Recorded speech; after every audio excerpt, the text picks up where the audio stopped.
The goal of this work is to produce a temporally coherent surface reconstruction in a completely unsupervised manner.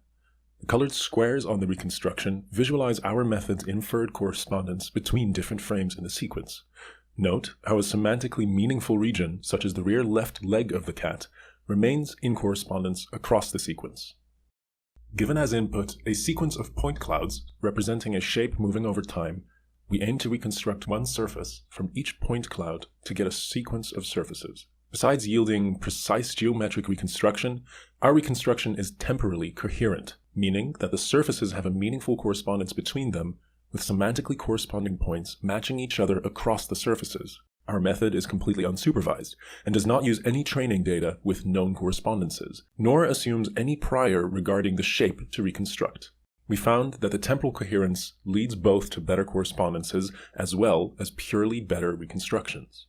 Our method leverages the standard AtlasNet architecture, which represents a reconstructed 3D surface through an atlas, a mapping from 2D to 3D.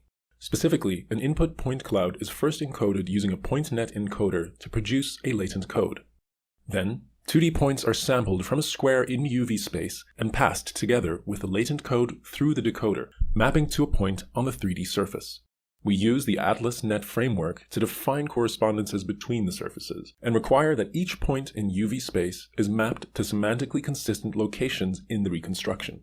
We achieve that in an unsupervised manner by requiring that the surface deforms close to isometrically during the sequence. For this purpose, we use the Riemannian metric on the atlas. Intuitively, the metric measures a distortion of the mapping from 2D domain to 3D space. However, unlike previous methods, we do not aim to minimize the distortion from 2D to 3D. Instead, we measure the distortion over time, requiring the change in the metric between a pair of shapes to be minimal, thus yielding metric consistency and isometry. To this end, we formulate a novel metric consistency loss term. To summarize, given a sequence, our loss is comprised of two terms. First, for each individual point cloud, we make the reconstruction fit to the input by minimizing the chamfer distance, and furthermore, second, we enforce time coherent reconstruction with meaningful correspondences by minimizing metric consistency loss between pairs of reconstructions. We found that given a sequence, our method benefits from sampling pairs of shapes which are close in time rather than sampling random pairs.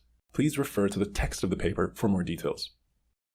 We have compared our approach to several state-of-the-art methods for surface reconstruction and for correspondence estimation.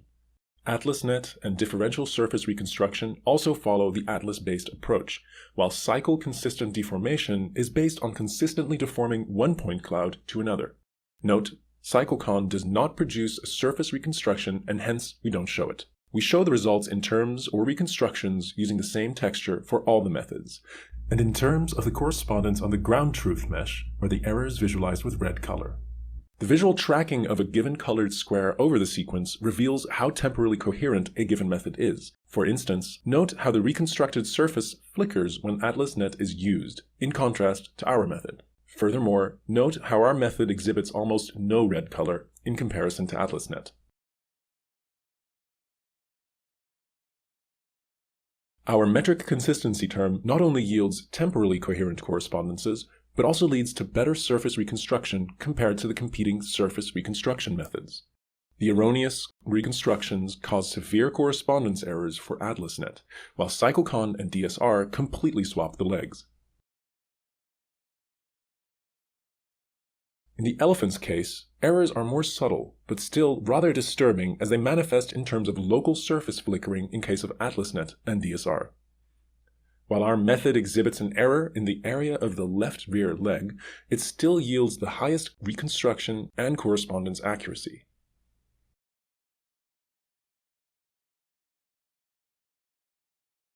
In the camel's case, AtlasNet and DSR produce erroneous surface reconstruction, which is avoided in our case due to temporal coherence.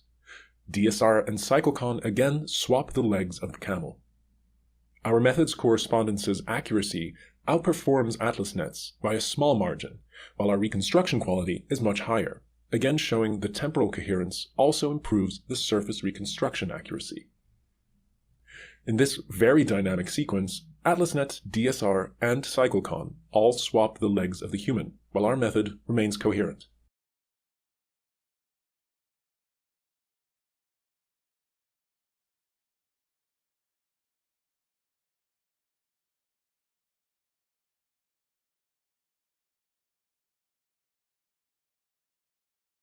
In the marching sequence, again, DSR and CycleCon swap the legs of the human. Moreover, the reconstruction of AtlasNet undergoes severe distortion throughout the sequence, for instance in the chest, belly, and right leg of the human. Our method remains stable across the sequence.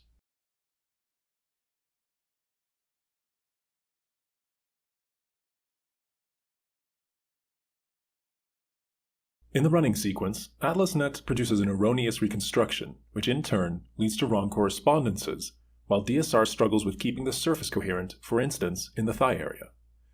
Here, CycleCon has better correspondence accuracy. However, it still introduces more errors in the upper body, which eventually yields lower accuracy. Note how, again, temporal coherence prevents us from wrong reconstruction in contrast to AtlasNet. In this challenging sequence, focus on the right leg of the human and note the strong surface distortion produced by AtlasNet and the incoherent flickering of DSR.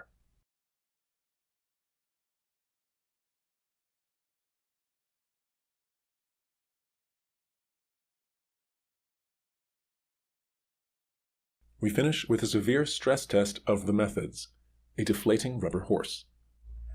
The multiple foldovers of the ground truth surface are very challenging. Nonetheless, our reconstruction correctly reconstructs the deflating surface, in contrast to the artifact-laden reconstructions of AtlasNet and DSR.